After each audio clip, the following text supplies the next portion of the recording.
샬롬. 7월 26일 토요일 우리 아침 말씀 함께 나누도록 하겠습니다. 기도하겠습니다. 사랑과 은혜가 충만하신 하나님 아버지, 은혜를 감사합니다.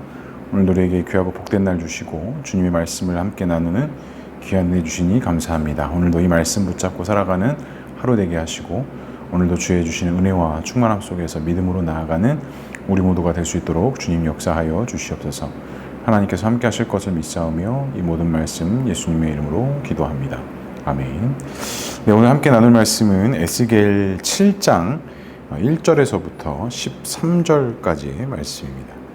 에스겔 7장 1절에서부터 13절까지의 말씀 함께 보도록 하겠습니다. 네, 제가 봉독해 드리겠습니다.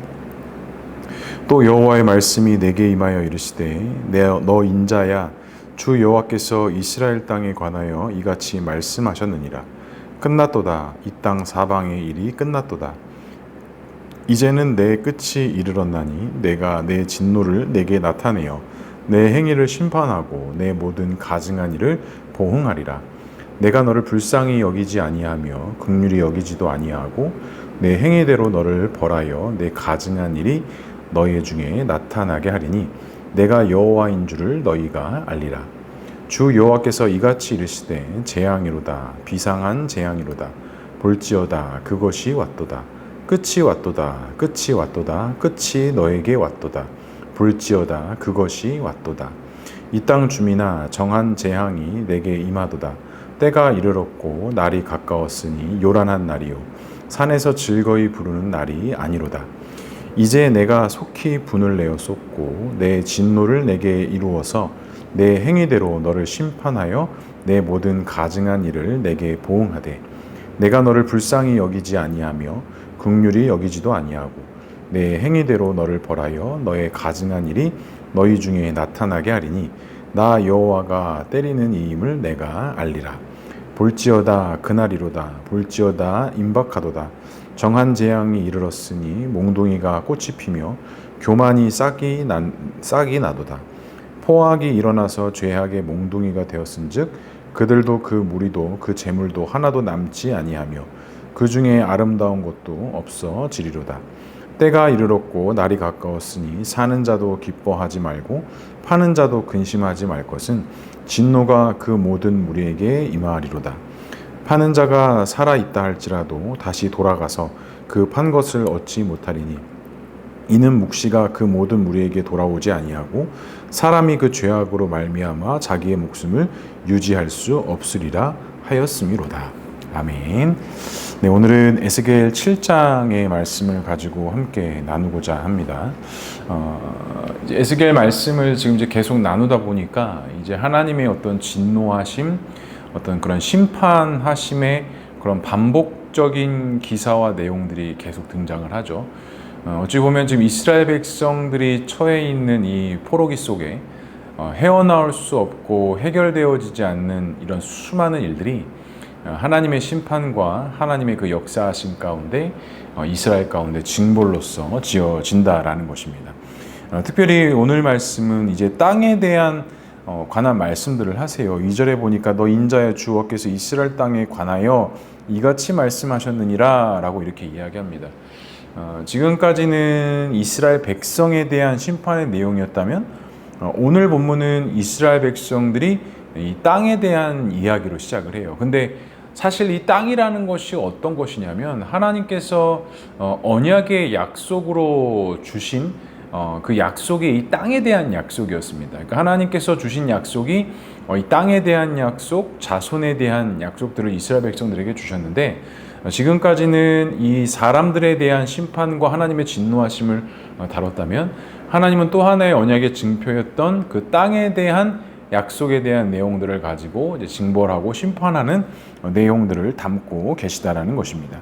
그러면서 오늘 이제 그 이스라엘의 땅에 관하여라고 이렇게 고백하고 있는데, 이제 이 원문에 보면 이제 아드마트라고 해가지고 이 아담의 연계형으로서 아담의 땅 이렇게 기록을 하고 있어요. 그러니까 원래는 이 땅이라는 단어가 히브리어 예헤르츠라는 말인데, 오늘 이 에스겔에서는 특별히 이 아드마트라는 말을 통해서 이제 에스겔에서 유일하게 표현된 땅으로서 이렇게 고백되고 있어요.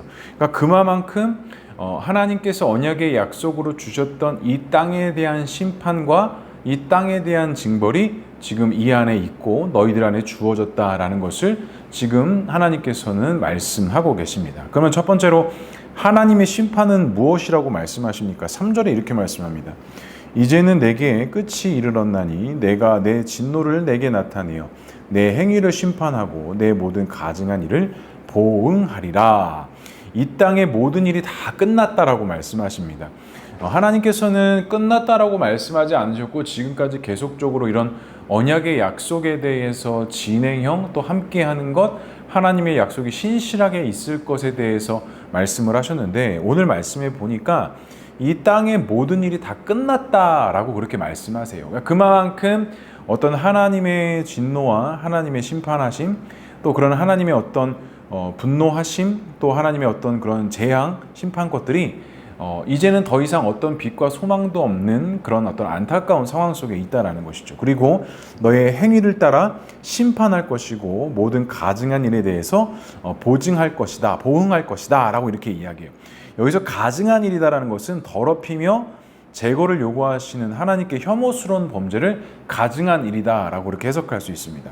그리고 이 가증한 일이라는 게 이제 에스겔에서 주로 많이 등장하는데 그만큼 이스라엘 백성들이 하나님 앞에 가증한 일을 했다라는 건 하나님 말씀 앞에 정말 철저하게 불순종하는 그러한 삶을 살았다라는 거예요. 순종과 엎드림과 어떤 그런 하나님 앞에서 세워짐의 삶을 살아가는 것이 아니라 어찌 보면 쓰러질 수밖에 없고 낭망될 수밖에 없는 그런 안타까운 상황 속에 이스라엘 백성들이 있었다는 것이죠. 이러한 결과에 대해서 하나님은 우리를 불쌍히 여기지도 아니할 것이고 내 행위대로 벌을 받을 것이다 라고 그렇게 말씀하십니다. 그러니까 이 하나님의 심판하심과 진노하심이 너희들의 불순종으로 말미암아 임하여질 것, 하나님의 그 노하심이 사라지는 것이 아니라 너희 행위대로 너희가 행한 대로 그에 따르는 보응 심판을 받을 것이다 라고 말씀하셨다는 것입니다. 그럼 두 번째로 어떤 재앙이 있을 것이다 라고 말씀하십니까? 5절에 이렇게 말씀합니다. 주 여호와께서 이같이 이르시되 재앙이로다 비상한 재앙이로다 볼지어다 다 그것이 왔도다. 또 6절에서도 끝이 왔도다 끝이 왔도다 끝이 너에게 왔도다 볼지어다 그것이 왔도다 라고 이렇게 이야기하면서 더 이상 그 어떠한 진행이 없이 이제 모든 것이 마침표를 찍을 수 있는 그런 상황, 그런 재앙이 너희에게 있다라는 것이죠. 그러니까 이스라엘 백성들의 여태까지 그 어떠한 재앙보다도 너희들이 감당하지 못할 그런 재앙이 이제 더 이상 이제 이 안에서 이제 끝났다, 마무리되었다라는 것을 강조하고 있는 것입니다. 그래서 볼지어다 그것이 왔도다라는 것은 끝이 너에게 왔도다. 끝은 그것이 너를 대항하여 너에게 나왔다라고 이렇게 말씀하고 있는 거예요. 그러니까 이 잠자는 하나님의 어떤 그런 은혜가 더 이상 너희들의 빛과 소망이 되지 못하고 너희들의 어떤 그 능력 가운데에서 행하는 것이 너희들에게 올무가 되었고 하나님을 의지하지 못한 채 걸어갔던 너희들의 그 길이 하나님 안에서 어긋나기 시작했다라는 것을 우리가 분명히 알 수가 있습니다.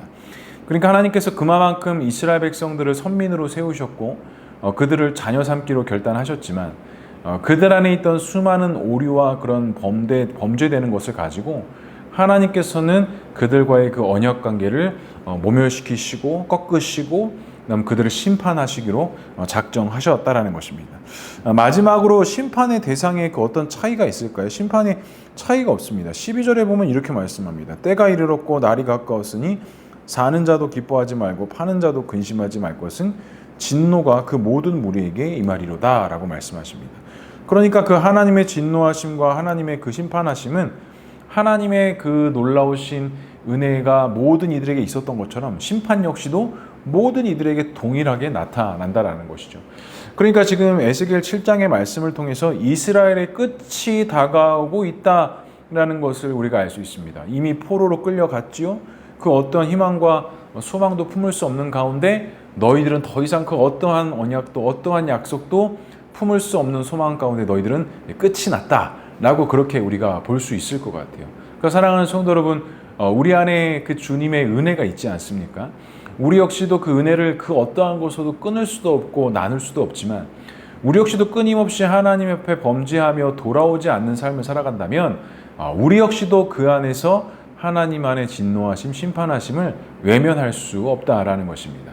우리가 항상 주님의 이름을 불러야 하고 그 주님의 소망하심 가운데 믿음을 품을 수 있는 이유는 우리가 그 가운데서 주시는 하나님의 구원의 섭리, 구원의 은혜가 있기 때문에 우리가 그와 같은 믿음의 삶을 살아갈 수 있다라는 것.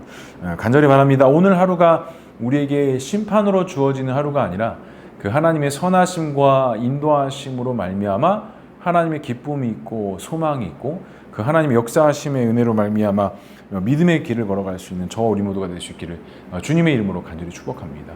이미 예수님께서 우리의 죄를 위해 십자가에서 죽으셨기 때문에 우리가 주님의 이름을 다시 부르고 주의 가운데 다시 헌신 가운데 나아가면 우리가 다시 주님 앞에 나아갈 수 있는 항상 은혜들을 허락해 주신다고 하셨죠. 그러니까 우리에게는 이러한 심판이 우리에게 종말로서 다가오는 것이 아니라 우리에겐 빛 대신 주의 은혜 가운데 믿음으로 나아가는 귀한 은혜를 주셨기 때문에 우리는 그와 같은 소망 가운데, 그와 같은 은혜 가운데 우리가 믿음으로 나아갈 수 있다는 사실을 꼭 기억하시고 그 하나님의 소망과 역사하심이 우리 가운데 기쁨이 될 수 있기를 주님의 이름으로 간절히 축복합니다. 기도하겠습니다. 사랑과 은혜가 풍만하신 하나님 아버지, 오늘도 하나님께서 우리와 함께 하심의 은혜, 하나님의 그 도우심의 은혜가 함께 있음을 믿음으로 바라봅니다. 언제나 우리를 도우시고 인도하시는 그 하나님의 은혜로 말미암아 우리가 낭망되고 쓰러진다 할지라도 항상 주님을 바라볼 수 있는 은혜를 허락해 주시고 그 주님의 도우심과 인도하심 속에 승리하는 길을 걸어갈 수 있는 귀한 은혜 주신 것을 우리가 믿음으로 바라봅니다. 항상 심판을 뛰어넘는 하나님의 은혜가 있음을 기억하게 하시고 그 은혜와 소망을 붙잡고 우리의 삶 속에서 믿음으로 살아가는 우리 모두가 될 수 있도록 주님 역사하여 주시옵소서. 하나님께서 함께 하실 것을 믿사오며 이 모든 말씀 예수 그리스도의 이름으로 기도합니다. 아멘. 감사합니다. 오늘도 주 안에서 승리한 하루 되시기 바랍니다.